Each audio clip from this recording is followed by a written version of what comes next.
जय माता दी, जय मां कामाख्या, देवराधा ट्रस्ट, सत्यवाणी चैनल। ओम नमो भगवते वासुदेवाय। ओम नमो भगवते वासुदेवाय। ओम नमो नारायणाय। ओम नमो नारायणाय। ओम क्लीं कृष्णाय नमः। ओम क्लीं कृष्णाय नमः। ओम क्लीं कृष्णाय नमः। ओम नमः शिवाय। ओम नमः शिवाय। ओम नमः शिवाय। ओम नमः शिवाय। ओम नमः शिवाय। यह मंत्र चतुर्मास में बोलना चाहिए। आने वाले समय में चतुर्मास आने वाला है। हिंदू सनातन धर्म में चतुर्मास को चौमासा भी कहा जाता है। यानी 4 महीने साधक मनुष्य जो भी होता है, जो भी सिद्धियां प्राप्त करना चाहता हो, ईश्वर की कृपा प्राप्त करना चाहता हो, ईश्वर के सानिध्य में रहना चाहता हो, उनके लिए भगवान ने ये 4 महीने बनाए हैं। हमारे पुराने जो ऋषि मुनि रहे हैं, उन ऋषि मुनि ने ये कहा कि कोई व्यक्ति सिर्फ इन 4 महीने में भक्ति कर ले तो पूरी 6 महीने, बाकी 8 महीने उसे भक्ति करने की जरूरत नहीं। हो तो ठीक, ना हो तो ठीक, कम से कम इन 4 महीनों में बड़ी कठिनता से जो नियम कानून है उनका पालन करते हैं। चतुर्मास करने पर श्री हरि विष्णु जी की, देवी जी की और भोलेनाथ की कृपा प्राप्त होती है। अब बहुत से मनुष्यों को तो यह शब्द ही समझ में नहीं आएगा कि चतुर्मास क्या है, क्योंकि आजकल के जो बच्चे बच्चियां हैं, लड़के लड़कियां हैं, वह इंग्लिश मीडियम से पढ़ने लगे हैं। तो पहले तो उन्हें चतुर्मास का समझ में नहीं आएगा कि चतुर्मास होता क्या है, और हिंदी महीने तो वो भूल ही गए, क्योंकि शिक्षा पद्धति ऐसी हो गई कि हमारी भारतीय संस्कृति को चरमरा दिया, मसल दिया या दही बना दिया गया उसका। तो आजकल के जो बच्चे बच्चियां, उन्हें तो ये जेठ वैशाख, जेठ आषाढ़ सावन भादो क्वार कार्तिक, ये तो शब्द ही नहीं आते, और इनके सामने बोलो तो ये ऊपर से निकलती कि ये कौन सी भाषा बोल रहे हैं। तो सबसे पहले तो भारत सरकार को हमारी शिक्षा पद्धति बदलना पड़ेगी, तब हम वापस अपनी भारतीय संस्कृति, संस्कार, परंपरा, परिपाटी को पालन कर पाएंगे। नितर ये जो पीढ़ी निकल गई है 40 साल वाली, इन्हें ये नहीं मालूम कि अभी चैत का महीना चल रहा है कि सावन का महीना आने वाला है। तो हम चलते हैं वापस चतुर्मास, यानी कि 4 महीने। चतुर यानी 4, यानी चौमासा। इन 4 महीने को चतुर्मास कहा जाता है। इन 4 महीने में जो जानकार व्यक्ति होते हैं, समझदार व्यक्ति होते हैं, जो ईश्वर में लीन रहना चाहते, ईश्वर की कृपा प्राप्त करना चाहते हैं, वो ध्यान करते हैं, साधना करते हैं। और इस दौरान चूंकि प्रकृति में ऊर्जा बहुत ज्यादा होती है, मतलब प्रकृति में गर्माहट ज्यादा होती है, इसलिए जो ये ध्यान और साधना करते हैं उनको सिद्धियां भी प्राप्त होती है। इस समय पे शारीरिक और मानसिक स्थिति और माहौल और एटमॉस्फेयर भी बहुत अच्छा होता है। इसलिए इस समय पे मनुष्य को साधना करना चाहिए इन 4 महीनों में।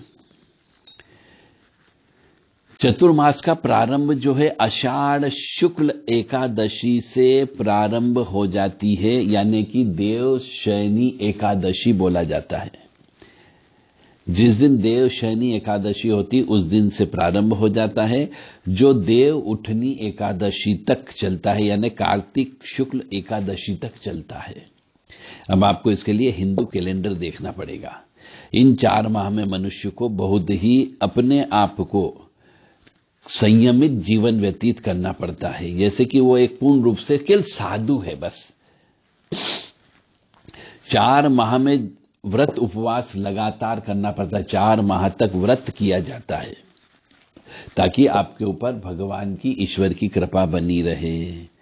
4 माह में व्रत इसलिए कहा गया है कि 4 माह में हमारी पाचन शक्ति कमजोर पड़ती है। इस समय पे इसलिए मनुष्य को ज्यादा भोजन नहीं करना चाहिए, क्योंकि ये वर्षा का मौसम होता है और इस समय पे जितने भी सब्जियां आती है उन सब में कीड़े मकोड़े अवश्य होते हैं, और उन सब्जियों या चारा जो होता है उसमें भी कीड़े मकोड़े होते हैं। उनको गाय भैंस खाती है और उससे जो दूध निकलता है उसमें भी कीड़े मकोड़े का अंश जाता है। इसलिए कहते हैं कि इस 4 महीनों में दूध भी नहीं पीना है आपको, इन 4 महीने दही भी नहीं खाना है, इन 4 महीनों में दूध और दूध से बने हुए कोई भी पदार्थ आपको खाना ही नहीं है। इतना संयमित जीवन आपको करना पड़ेगा, क्योंकि इन 4 महीने में वर्षा होती है, वर्षा से चारा उगता है और चारा से गाय को खिलाया जाता है, खाती है, वो चरती है चारे को, जिससे उनको दूध बनता है और वो दूध जो है बैक्टीरिया युक्त होता है। इसलिए दूध और दूध से बने हुए कोई भी पदार्थ नहीं खाए जाते हैं। तो इन 4 महीनों में जो है मनुष्य को व्रत उपवास रखना चाहिए और केवल फल खाना चाहिए, केवल फल, और व्रत का पालन करना चाहिए। इसमें शास्त्र में ऐसा भी लिखा हुआ है कि इन 4 महीनों में केवल फल और जल, बस और कोई भी चीज नहीं खाई पी जाती है, कंबल के आसन पर सोया जाता है। श्रावण का महीना, भादो का महीना, अश्विन का महीना और कार्तिक मास, ये ब्रह्म मुहूर्त में जल्दी उठ करके स्नान किया जाता। सूर्य उदय नहीं होता है उसके पहले अंधेरे में ही स्नान करके, दीपक अगरबत्ती करके, झाड़ू पोंछा लगा करके भजन कीर्तन संपूर्ण कर लिया जाता है। चतुर्मास के प्रारंभ जो होता है वह, जैसा मैंने बताया कि देवशयनी एकादशी से प्रारंभ हो जाता है और देव उठनी एकादशी को समाप्त हो जाता है। इन 4 महीनों के दौरान मनुष्य को कंबल पर भी नहीं सोना चाहिए, यानी फर्श पर सोना चाहिए। सूर्य उदय के पहले उठना शुभ माना जाता है। उठने के बाद अच्छे से स्नान करना और मौन रहना चाहिए। सबसे बड़ी बात, इन 4 महीनों में आपको मौन व्रत धारण करना चाहिए। पर आप कहोगे साहब हम सर्विस करते हैं, मौन व्रत कैसे रख सकते हैं? तो कम बोलने का प्रयास करिए। परंतु जो नियम है वो ये कहता है कि जो चतुर्मास करता है उसे मौन व्रत रहना चाहिए सूर्य उदय से सूर्यास्त के बीच में। और ये कड़े नियम जो है साधुओं के लिए ज्यादा होते हैं, जो साधना कर रहे हैं उनके लिए ज्यादा होते हैं। और फलाहार भी 24 घंटे में केवल एक बार किया जाता है, वो भी पहले दिन जिस समय किया जाता है उसी समय पे ही फलाहार करना चाहिए। और इन 4 महीनों में विवाह नहीं किया जाता है। इन 4 महीनों में कोई भी संस्कार नहीं किया जाता है, जात कर्म संस्कार नहीं करते हैं, गृह प्रवेश भी नहीं किया जाता है, कोई भी मांगलिक कार्यक्रम नहीं किए जाते हैं, क्योंकि ऐसा कहा जाता है कि श्री हरि विष्णु शेषनाग की शैया पर विराजमान सोते हैं। तो जब श्री हरि विष्णु सो जाते हैं तो उनके बिना तो कोई भी मांगलिक कार्यक्रम नहीं होता है। तो बहुत से मनुष्य ये जानते ही नहीं कि चतुर्मास में कौन सा काम करना चाहिए, कौन सा नहीं करना चाहिए। इसलिए चतुर्मास के अंदर कोई भी मांगलिक कार्यक्रम नहीं करते। परंतु आजकल के जो युवा पीढ़ी है वो इसको नहीं मानती है और विवाह भी करती है, गृह प्रवेश भी करती है और बाद में कष्ट भोगते हैं। और कष्ट भोगते हैं तो हमारे पास ही आते हैं कि साहब अब हमें ये बीमारियां हो गई है, हमें ये दुख हो रहा है, हमें काम नहीं बन रहा है, इस घर में जब से आए पैसे नहीं बच रहे हैं, तो हमारा काम आसान हो जाता है। हम कमाई करते हैं, बिल्कुल स्पष्ट बात करता हूं मैं। तो मैं सबसे कहता हूं कि भैया क्यों आप हमारी कमाई करवा रहे हो? क्यों आप पूजा पाठ के अंदर नियम कानून का पालन नहीं करते? जो क्योंकि जो शास्त्र में लिखा है उसका पालन तो करना चाहिए। फिर व्रत में जो व्रत उपवास करते हैं उसमें न तो दूध खाना है, आपको दूध पीना है, शक्कर, दही, तेल, बेगन, पत्तेदार सब्जी, नमकीन मसालेदार भोजन, मिठाई, सुपारी, मांस और मदिरा का सेवन नहीं किया जाता है। स्त्री के साथ भी नहीं सोया जाता है। श्रावण के महीने में पत्तेदार सब्जियां या पालक साग इत्यादि नहीं खाना चाहिए। भाद्रपद में दही तो बिल्कुल टच नहीं करनी चाहिए। अश्विन के महीने में दूध नहीं पीना चाहिए और कार्तिक के महीने में प्याज, लहसुन और उड़द की दाल का त्याग कर देना चाहिए। ये सब शास्त्र में लिखा हुआ है। तो इन 4 महीनों में विवाह नहीं करना है, कोई भी जात कर्म संस्कार नहीं करना है, गृह प्रवेश नहीं करना है, मांगलिक कार्यक्रम भी आपको नहीं करना है और जमीन पर ही सोना है। जिस जगह सोया जाता है वहां पर गाय के गोबर से लीप दिया जाता है। रोजाना ब्रह्म मुहूर्त में उठना होता है और सुबह सुबह सूर्य उदय हो उसके 1-1.5 घंटा पहले ही आपको जल में स्नान करना है। नदी या तालाब में स्नान करना चाहिए। यदि आपके गांव या शहर में नदी या तालाब नहीं हो तो अपनी जो पानी की बाल्टी होती है उसको गर्म नहीं करना है। उसमें ही जो तिल डाल करके, बेलपत्ती डाल करके या आंवला डाल करके या मिश्री डाल करके हवन करना चाहिए। जो भी आपके पास ज्यादा से ज्यादा उपलब्ध हो ये उस पानी में डाल करके स्नान करना चाहिए। जो तिल का उबटन यानी पीस लें वो भी उसमें डाल दें, बेलपत्ती डाल दें, आंवले के थोड़े से टुकड़े डाल दीजिए, मिश्री डाल दीजिए और फिर उस पानी से स्नान करना चाहिए। यदि नदी नहीं हो तो ओम नमः शिवाय, ओम नमः शिवाय मंत्र ज्यादा से ज्यादा जप करना चाहिए। रीम ह्रीम ओम नमः शिवाय, रीम ओम का मंत्र भी जप करना चाहिए। ओम त्र्यंबकम यजामहे सुगंधिम पुष्टिवर्धनम उर्वारुक्मी बंधनान मृत्योर्मुक्षीयमामृतात्, इस मंत्र का भी जप करना चाहिए इन 4 महीनों में, क्योंकि इन 4 महीनों में सावन का महीना भी शामिल होता है, भादों का महीना भी शामिल होता है। इसमें नागों की भी पूजन अर्चन करना होती है और इन 4 महीनों में सबसे ज्यादा 30 त्योहार आते हैं, तो वो 30 त्योहार का भी विधिवत पूजन अर्चन करना चाहिए। ओम मृत्युंजय महादेव त्राहि माम शरणागतम जन्म मृत्यु जरा व्याधि पीड़ितम कर्म बंधने, इस मंत्र का भी अवश्य जप करना चाहिए, क्योंकि वास्तविक महामृत्युंजय मंत्र तो यही है। पलाश के पत्तों पर भोजन करना चाहिए। यदि आप भोजन करते हो तो मतलब जैसे वो भी काटते हैं, फल वल भी आप खाते हो तो आपको पलाश के पत्तों पर ही खाना है, अन्न तो खाना ही नहीं है। और पुरुष सूक्त का पाठ करना चाहिए सवेरे सवेरे ब्रह्म मुहूर्त में। स्त्री संग रमण बिल्कुल भी नहीं करना चाहिए, स्त्री से दूर रहना है, ब्रह्म मुहूर्त में उठ जाना है। और इन 4 महीनों में आपको काला और नीला वस्त्र बिल्कुल भी धारण नहीं करना चाहिए यदि आप इन चतुर्मास करते हो तो। इसलिए साधु संत त्यागी तपस्वियों को काले रंग और नीला कलर पहनने के लिए प्रतिबंधित किया गया है। मौन व्रत ज्यादा से ज्यादा आपको रहना है, पर निंदा बिल्कुल भी नहीं करना है, झूठ बिल्कुल भी नहीं बोलना है, क्रोध से कोसों दूर रहना है आपको। जैसा कि मैंने पहले कहा है कि पृथ्वी में तमोगुण की अधिकता हो जाती इन 4 महीनों में। यह हमारे ऋषि मुनि कह करके गए हैं, बड़े बुजुर्गों ने कहा है कि इन 4 महीने में जब देव शयनी एकादशी से लेकर देव उठनी एकादशी तक 4 महीने का समय होता है, इसमें पृथ्वी में तमोगुण की अधिकता की वजह से यह सब चीज त्यागना पड़ती है।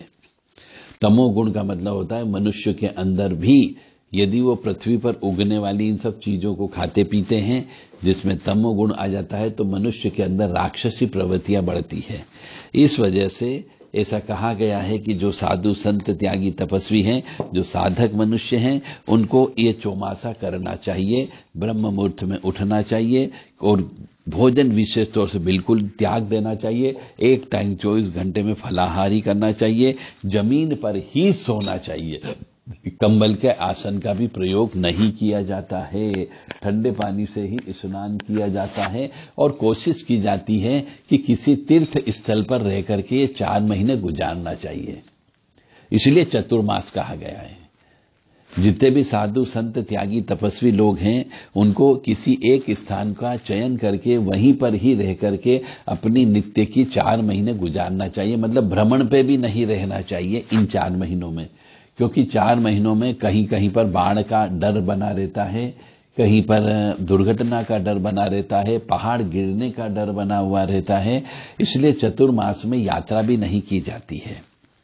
चतुर्मास में गाड़ियों का एक्सीडेंट भी बहुत ज्यादा होता है, इसलिए भ्रमण नहीं किया जाता है और चतुर्मास में बीमारियां भी ज्यादा फैलने का डर रहता है। इस वजह से भी ऐसा कहा गया है कि चतुर्मास का मतलब होता है देव शयनी एकादशी के दिन हम जिस शहर में रहे उसी शहर में 4 महीने तक गुजारना होते हैं और भीख मांग करके ही खाना होता है। जय माता दी, जय मां कामाख्या। तो ये चतुर्मास का बहुत बड़ा महत्व है। श्री भोलेनाथ की कृपा प्राप्त करना हो, जिन्होंने भोलेनाथ को अपना गुरु बनाया हुआ है, उनको तो विशेष तौर से चतुर्मास करना चाहिए, क्योंकि श्रावण का महीना भी उसी में शामिल हो जाता है। भादो का महीना जो नाग महाराज के नाम से होता है, पितृ के नाम से होता है, उसी के लिए भादो के महीने में नाग महाराज की पूजन अर्चन करने से पितृ प्रसन्न होते हैं, उनको भी चतुर्मास करना चाहिए।